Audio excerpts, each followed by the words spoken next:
Hello students. इस lecture में हम कंटिन्यू कर रहे हैं होल्डिंग कंपनी अकाउंट से। तो इस लेक्चर में हम डिस्कस करेंगे adjustments related to holding company. So it means when we prepare consolidated balance sheet, some adjustments are given and how these are adjusted in a consolidated balance sheet. This we have to discuss. So let us see what are major adjustments. So major adjustments are number one, revaluation of assets. Second, dividends paid by subsidiary company. Third, bonus shares issued by subsidiary company.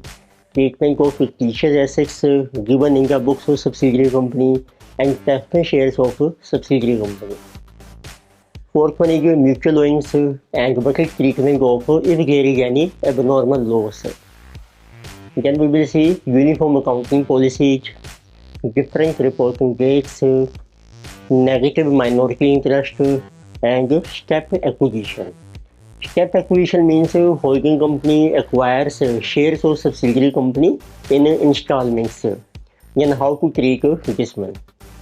So let us start. So in this lecture we are doing mainly revaluation of assets. So it means our objective is whenever there is revaluation of assets, mainly when a holding company purchases shares of subsidiary company, the assets of a subsidiary company are revalued and these are revalued on date of acquisition. तो आपने देखना है कि इससे क्या effects होंगे और उसको कैसे आपने एडजस्ट करना है। First of all we have to calculate when on date of acquisition asset is revalued, first to compare revalued amount with book value. So difference is profit or loss. It means first we have to calculate revaluation to profit or loss, and this is on date of acquisition. So formula will be for this purpose we will compare our revalued amount with the book value. So it means it is profit or loss. So its formula will be what is the revalued amount of asset. So normally asset is revalued at its fair value as on date of acquisition, which is called the revalued amount. उसको आप compare कीजिए उसकी WDV से, तो WDV आपने लेनी है as on date of acquisition, so minus WDV of asset. WDV is also called as book value of asset on acquisition date. If revalued amount is more, this will be profit. If revalued amount is less than WDV, so this will be loss. तो second effect होगा that will be our on depreciation in post acquisition period. तो इसमें जब आपने acquisition date को asset की value को revalue कर लिया है, अब फ्यूचर में हम डेप्रिसिएशन चार्ज करते हैं जो नई वैल्यू है, तो उससे भी इफेक्ट आएगा। तो सेकंड आपको कैलकुलेट करना है but is our additional. Normally देखो जब एसेट की वैल्यू इंक्रीज हो जाएगी, अब उसके ऊपर आप डेप्रिसिएशन कैलकुलेट करोगे that will be also more depreciation. तो उसमें जो डिफरेंस आ रहा है as compare to original depreciation, उसका नाम है additional depreciation. So in post acquisition period, so how it is calculated? So first we calculate what will be new depreciation on the valued amount of asset, and this is for post acquisition period only. इसको compare कीजिए जो आपने original depreciation charge की थी during post acquisition period minus original depreciation in post acquisition period. This will be our additional depreciation. अब इसका treatment क्या होगा? आपने देखा एक तो रिवैल्यूएशन का प्रॉफिट या लॉस आ रहा है आपका, और एक है आपकी एडिशनल डेप्रिसिएशन इन पोस्ट एक्विजिशन पीरियड। अब देखिए आपकी एसेट की वैल्यू रिड्यूस हो जाती है तो आपकी पोस्ट एक्विजिशन पीरियड में जो डेप्रिसिएशन है वो रिड्यूस हो जाएगी, तो उसको हम कहते हैं saving in depreciation. It mean third possibility will be saving in depreciation and this is in post acquisition period. तो सेविंग कब बनेगी? जब आपकी ओरिजिनल डेप्रिसिएशन जो है ये ज़्यादा है आपकी as compare to new depreciation. It means this is equal to original depreciation minus new depreciation. तो इनकी ट्रीटमेंट क्या है? जो रिवैल्यूएशन का प्रॉफिट या लॉस है इसको तो आपने एडजस्ट करना है, तो this is adjusted in capital profit. It means यदि आपका गेन आ रहा है, रिवैल्यूएशन प्रॉफिट है, तो आप कैपिटल प्रॉफिट में ऐड कर दीजिए और जो लॉस है वो आपका डिडक्ट हो जाएगा। इसी तरीके से एडिशनल डेप्रिसिएशन जो है आपकी, ये आपकी लेस हो जाएगी क्योंकि ये आपको एडिशनल डेप्रिसिएशन चार्ज करनी है and this will be deducted from post acquisition period, it means revenue profit से। तो इसका ट्रीटमेंट क्या होगा, तो ये जो आपकी एडिशनल डेप्रिसिएशन है इसको तो आप डिडक्ट कीजिए, deducted from revenue profits, revenue profits के हमारे पोस्ट एक्विजिशन प्रॉफिट्स है, और ये आपकी सेविंग आ रही है इसको आप ऐड कर दीजिए, जिसे ये एडेड टू रेवेन्यू प्रॉफिट्स। तो दिस विल बी ट्रीटमेंट। तो एक एग्जांपल देखते हैं छोटा सा, उससे आपको क्लियर हो जाएगा।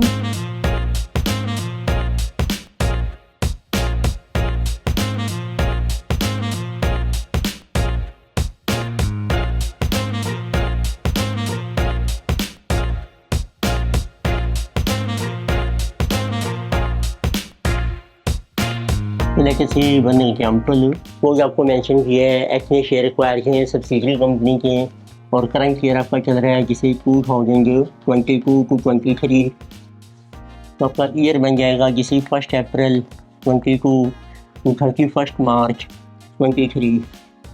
फिर आपको मेंशन किया है एक्स ने शेयर एक्वायर किए हैं as on date of acquisition is 1 जुलाई 2022। So H has acquired shares of subsidiary companies for this is 80%। अब आपको मेंशन किया है तो S है उसकी एक प्लांट एंड मशीनरी है, सो S हैज तो plant and machinery, so as on 1 April 22 its value is rupees 2 lakhs। अब इसकी वैल्यू दी है आपको 31 मार्च 2023 में in balance sheet of subsidiary company, this is in balance sheet of subsidiary company, so value of this plant and machinery is rupees 1,80,000। तो इसमें जो difference है जिसे जो 20,000 डेप्रिसिएशन जो एस कंपनी ने चार्ज की है, फिर आपको मेंशन किया है एज ऑन 1 जुलाई 2022 तो एच ने इस एस कंपनी की प्लांट एंड मशीनरी को रिवैल्यू कर दिया है, so H has revalue to plant and machinery of a subsidiary company, so at rupees suppose this is 2,20,000 and this is on 1 July 22। तो आपको देखना है कि एक तो इस डेट को कितना गेन या लॉस हो रहा है। तो पहले आपको यह करना है, आपने चेक करना है देखो कितनी डेप्रिसिएशन चार्ज की हमने, 2 लाख माइनस 180 20,000, तो उससे आपका रेट आ जाएगा डेप्रिसिएशन का, रेट ऑफ डेप्रिसिएशन जिसे कि 20,000 अपॉन रुपये 2 lakhs इंटू 100, तो मीन जिसे 10% डेप्रिसिएशन, टोटल है 20,000। तो अब आप कैलकुलेट कीजिए जिस डेट को आपने एसेट को रिवैल्यू किया है एज ऑन एक्विजिशन डेट, तो इस डेट को WDV कितनी है इस मशीनरी की, no what is WDV as on this date of plant and machinery. तो आप देखेंगे 1 अप्रैल 2022 में उसकी वैल्यू है 2 लाख। अब इसके ऊपर आप डेप्रिसिएशन चार्ज कर दो, ये जितने मंथ्स बन रहे हैं अप्रैल टू जुलाई 3 मंथ्स, तो इसके ऊपर डेप्रिसिएशन चार्ज हो जाएगी 3 महीने की, ये बन जाएगी 2 लाख। उसका डेप्रिसिएशन का रेट है 10% और आपको लेनी है 3 मंथ्स की, जिसे 20,000 इंटू 3/12 जिसे कमिंग 5,000, तो 5,000 की डेप्रिसिएशन आप कर दो माइनस, तो इस डेट को WDV आ जाएगी आपकी 195,000। अब इसको कंपेयर करो रिवैल्यू अमाउंट 220 से, तो इट मीन्स आपका आ रहा है रिवैल्यूएशन प्रॉफिट, जिस रिवैल्यूएशन प्रॉफिट है 25,000, ये हमारे कैपिटल प्रॉफिट्स में ऐड हो जाएगा। अब आपको देखना है कि पोस्ट एक्विजिशन पीरियड हमारा जो 9 मंथ्स का है आफ्टर डेट ऑफ एक्विजिशन, अब आपकी नई डेप्रिसिएशन क्या होगी, अब नई वैल्यू है आपकी 220, so we will charge depreciation on this new depreciation, it will be on 220 10% for 9 months. नई डेप्रिसिएशन देखो आपकी आ रही है जिसे 220 इंटू 10% इंटू 9/12 जिसे 16,500। इसको कंपेयर कीजिए आप व्हाट इज ओल्ड डेप्रिसिएशन जो आपने ऑलरेडी चार्ज कर रखी है, देखो टोटल कैपिटेशन आपकी बनने की 20,000, उसमें से 5,000 की हमारी 3 मंथ्स की, रिमेनिंग रहेगी आपकी 15,000। तो 5,000 कैपिटेशन की आपकी प्री एक्विजिशन पीरियड की और 15,000 है आपकी पोस्ट एक्विजिशन पीरियड की। ये हमारी है पुरानी कैपिटेशन, इसको माइनस कर दीजिए। इट मीन एडिशनल कैपिटेशन है आपकी 1500, तो उसको हम डिडक्ट करेंगे रेवेन्यू प्रॉफिट्स में से। तो रिवैल्यूएशन प्रॉफिट आपका प्लस होगा कैपिटल प्रॉफिट में, और एडिशनल कैपिटेशन जो आपको चार्ज करनी है ये आपकी माइनस हो जाएगी रेवेन्यू प्रॉफिट्स में से। तो अब हम डिस्कस करते हैं वन फुल एग्जाम्पल। लेके सी example number 4। So this example is based on revaluation of assets. So you can see in this example data given is from the following balance sheets of H Limited and this subsidiary S Limited is drawn up to at 31st March 2023. Prepare a consolidated balance sheet as at that date having regard to the following. Reserving profit and loss account of S Limited stood at rupees 25,000 and 15,000 respectively on the date of acquisition of its 80% shares by H Limited on 1st April 2022। तो सबसे पहले देखो information आपको दी है question में, current year आपको दिया है दिस इज 2022 टू 23।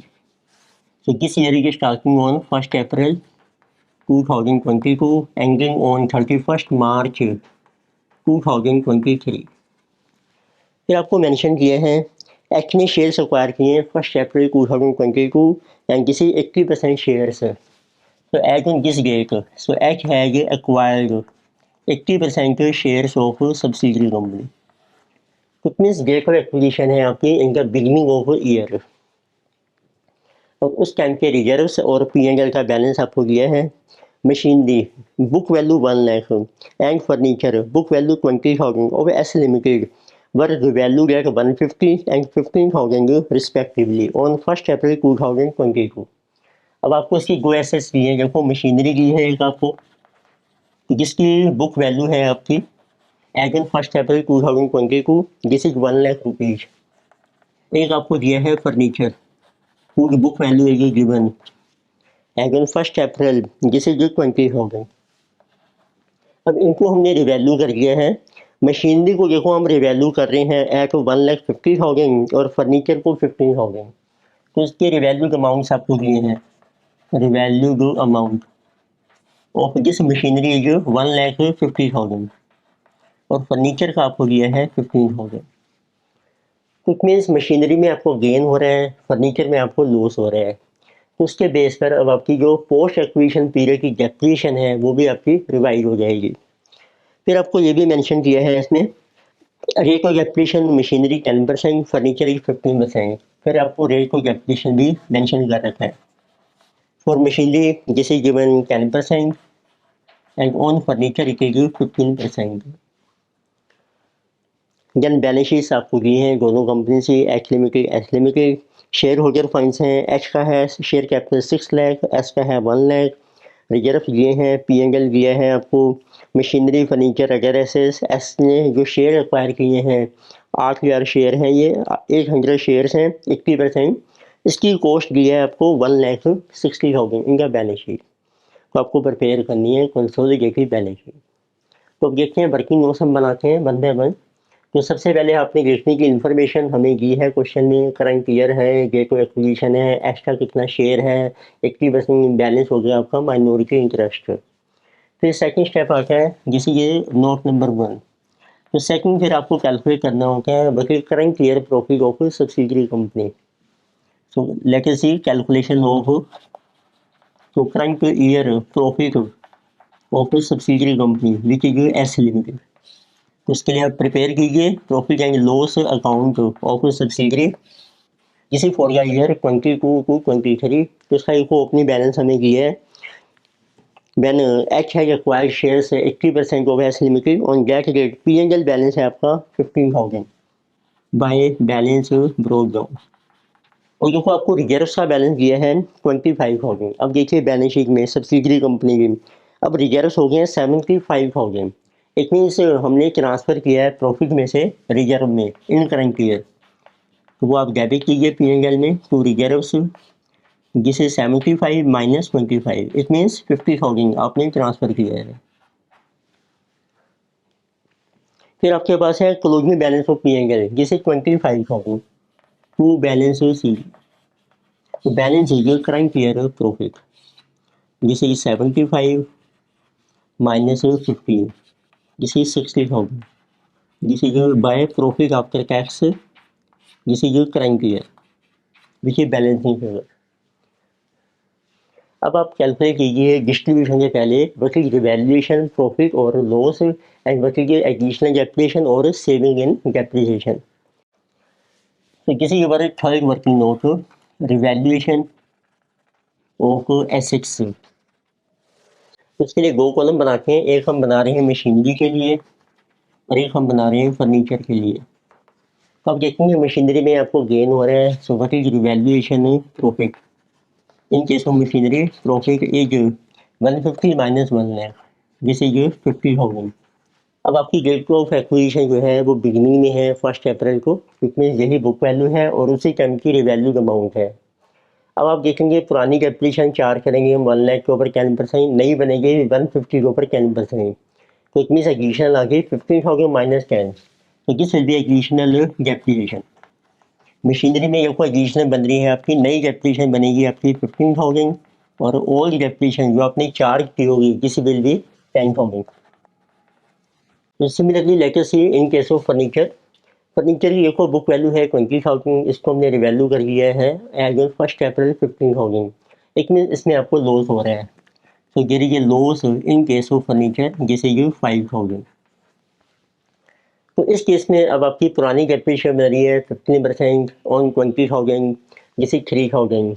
अब आपकी नई डेप्रिसिएशन बनेगी ऑन 15,000 15%, जिस will be double two 5 year. तो इसमें आपकी सेविंग हो जाएगी डेप्रिसिएशन की, saving in depreciation in post acquisition period.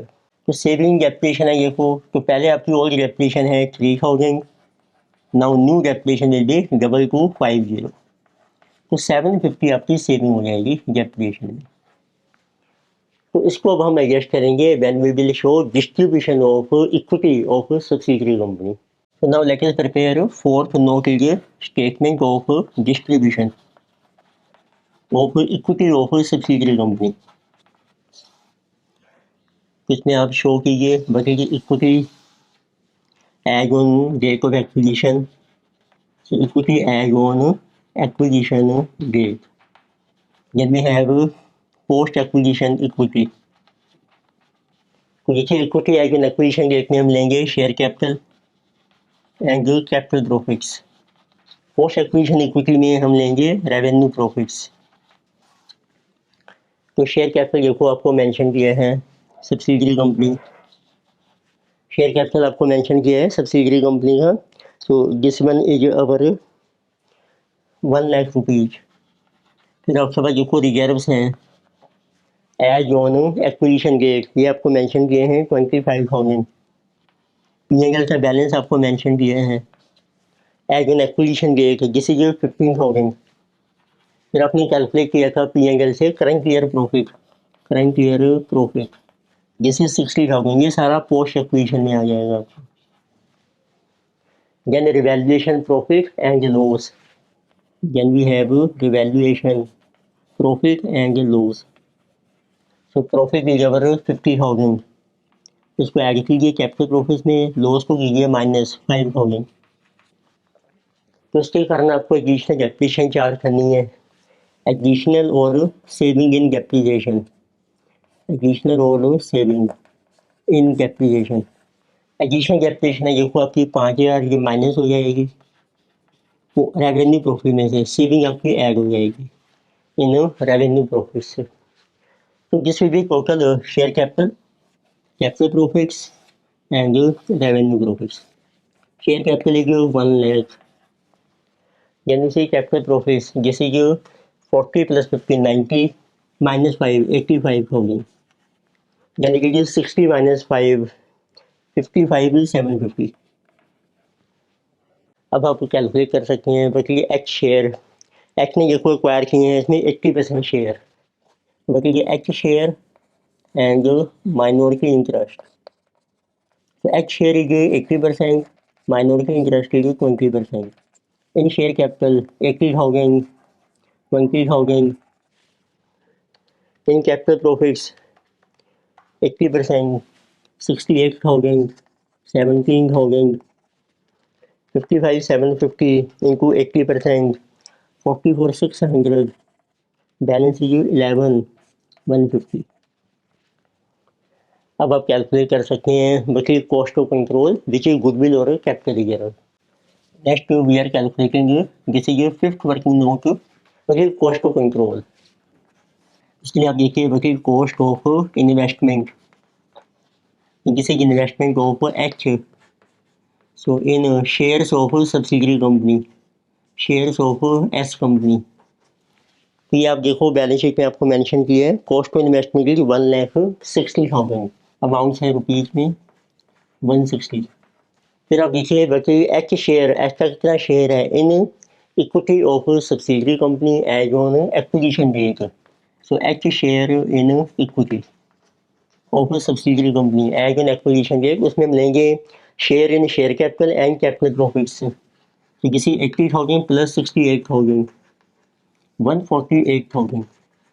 अब देखेंगे cost of investment this is more than each share in equity, तो दिस इज अवर गुडविल। या आपकी कॉस्ट ज़्यादा है तो ये गुडविल मानी जाएगी जिसे कि 12,000। नेक्स्ट आपको कैलकुलेट करना है minority interest, number 6 working note, जिसे कि माइनॉरिटी इंटरेस्ट। माइनॉरिटी इंटरेस्ट में हम लेंगे तीनों आइटम्स, उसका कितना शेयर कैपिटल है, कैपिटल प्रॉफिट्स और रेवेन्यू प्रॉफिट्स, तीनों को ऐड कर लीजिए। You can write minority interest is equal to share capital plus capital profits plus revenue profits। ये हम ले रहे हैं सिर्फ शेयर ऑफ माइनॉरिटी इन गीज आइटम से। शेयर इन शेयर कैपिटल 20,000 है and capital profit 17,000, revenue profits 11,150। तो टोटल माइनॉरिटी इंटरेस्ट तो we are getting plus 11,150 plus 37,000, 48,150। Then you can calculate consolidated P&L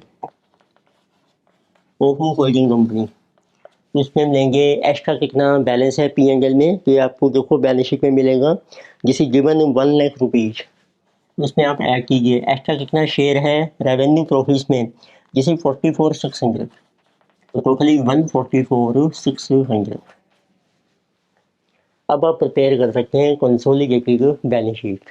now let us prepare consolidated balance sheet of holding and subsidiary and this is as on 31 March 2023। तो वो final amount आपको show करना है rupees में, और आप notes का number mention कर सकते हैं, डिटेल्स हैं आपके यानी कि जो पर्टिकुलर्स। तो first we have equity and liabilities, किसी of our holding and subsidiary. Equity and liabilities में देखिए we will show number 1 share capital of H limited. So first heading is our share holder funds, उसमें आ जाएगा share capital. Share capital of H company is 6 lakh rupees, तो this is 6 lakh. यानी show reserves of holding company, reserve given to be 2 lakh rupees. फिर आपने calculate किया है consolidated P&L of holding company जिसे कि 144,600। इसके सामने आप शो कर रखे हैं नोट नंबर है आपका 7, जिसे ये और इसमें कोई कैपिटल रिजर्व नहीं है, तो टोटल 944,600। फिर आपने सेपरेटली शो करना है माइनॉरिटी इंटरेस्ट, जिस वी हैव कैलकुलेटेड 48,150। उसका वर्किंग नोट नंबर है आपका 6, वो आप शो कर रखे हैं नोट नंबर 6। फिर आप देखिए बैलेंस शीट में आपको मेंशन किए हैं करंट लायबिलिटीज, तो थर्ड इज करंट लायबिलिटीज। इसमें हम शो करेंगे क्रेडिटर्स, ये आपने दोनों के कंबाइन करने हैं। देखो एच के हैं 1,50,000, this is 1,50,000 and 57,000 of subsidiary, total is 207। Then we have assets. तो first one is our non current assets, इसमें देखो आपको मिलेगी मशीनरी है, फर्नीचर है, मशीनरी। देखो एच की मशीनरी सेम है जिसे 3 लाख, और एस की हमने रिवाइज की थी तो उसका भी क्या है, आप वर्किंग नोट बना सकते हैं। जो कुछ इसका एक वर्किंग नोट बना लेते हैं, बाकी value of non current assets, तो ये आपके पास है of H company, S company, total.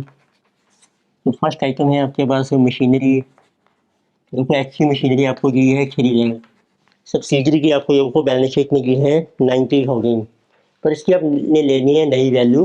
देखो नई वैल्यू क्या होगी, मशीनरी ऑफ एस में 90,000 है, इसमें हमें हुआ था प्रॉफिट ऑन रिवैल्यूएशन 50,000, वो आप ऐड कीजिए, और माइनस हमने एडिशनल डेप्रिसिएशन चार्ज की थी 5,000, इसमें नई वैल्यू आ जाएगी इसकी 135,000। ये आप नई वैल्यू ले लीजिए, उसमें जो पोस्ट एक्विजिशन पीरियड की नई डेप्रिसिएशन है वो माइनस कर दो। सेकंड आता है फर्नीचर। फर्नीचर की देखो वैल्यू है आपकी बुक्स में होल्डिंग कंपनी की 1,50,000। सब्सिडरी का फर्नीचर का हमारा ओरिजिनल जिस वाज और 20,000, पर बुक्स में दिया है देखो आपको जैसे ये 17,000, तो जो सब्सिडरी का 17,000 है उसको वैल्यू जब किया था उसमें लॉस हो रहा था हमें, तो वो माइनस कर लीजिए आप। उसमें लॉस था हमारा 5,000 का, और उसमें सेविंग हो गई थी डेप्रिसिएशन की 750, तो this will B 12,750 furniture of subsidiary company. फिर नॉन करंट एसेट्स में अब आपने गुडविल भी कैलकुलेट कीजिए, वो भी आप शो कर लीजिए, यानी लिखिए गुडविल जी कॉस्ट ऑफ गुड्स, ये आप सेपरेट भी शो कर सकते हैं। तो आप शो कर सकते हैं जैसे कि अगर नॉन करंट एसेट्स में आ रही हैं आपकी टेंजिबल एसेट्स, ये हमारी हैं टेंजिबल, गुडविल को सेपरेट रहने देते हैं, तो यहाँ पे शो करते हैं नॉन करंट एसेट्स में टेंजिबल एसेट्स।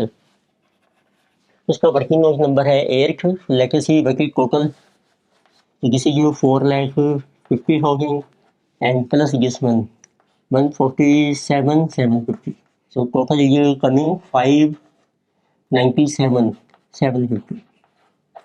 तो ये आप शो कर लीजिए टेंजिबल एसेट्स में आपकी 597,750, वर्किंग नोट नंबर ये 8। फिर आप शो कीजिए इनटेंजिबल एसेट्स, इनटेंजिबल में है हमारी गुडविल, उसका वर्किंग नोट था आपका नंबर 5, और उसकी वैल्यू थी आपकी 12,000। Then we have current assets. Current assets में देखो आपको मेंशन किए हैं विच इज अवर 440 एंड 150, ये आपको मेंशन किए हैं। एच कंपनी की है एच एंड एस, जिसे जो 4,40,000, so plus 1,50,000, so total is 590, so these are total assets। let us see what are total liabilities हैं, जैसे liabilities हैं आपकी 944,600 प्लस 48,150 प्लस 207,000, 1199,750।